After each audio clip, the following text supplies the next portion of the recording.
We also protect our citizens against the wages of the Biden border crisis. And when I became governor, a lot of people said in Florida, you can't be strong on immigration because Republicans rely on Hispanic voters. Well, I was stronger on immigration than any governor in history, and I won the highest percentage of Latino voters in 2022 of anybody in history. So that's not true.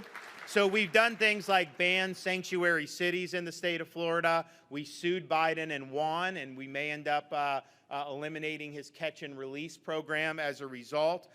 We are not a border state in terms of the southern border, but we're a maritime state, and we have boats coming in from Haiti and all these other places trying to dump people in Florida. So we're under a state of emergency. I have Florida maritime assets working with the Coast Guard, and since August, we've been able to interdict and repatriate over 11,000 illegal aliens, send back to Haiti, send back to Cuba, making sure that we're enforcing the rule of law. Very important. Here's the thing. You have fentanyl coming across the border. Overdoses are spiking all across the United States. You do have criminal aliens coming across. You have people that DHS says, not me, DHS says is on the terrorist watch list. We know we have people from China that have come across the southern border. So this affects communities everywhere. And yet our legacy media doesn't really care about that. They don't care about the fentanyl overdoses. They don't care about the criminal aliens. They don't care about the lawlessness.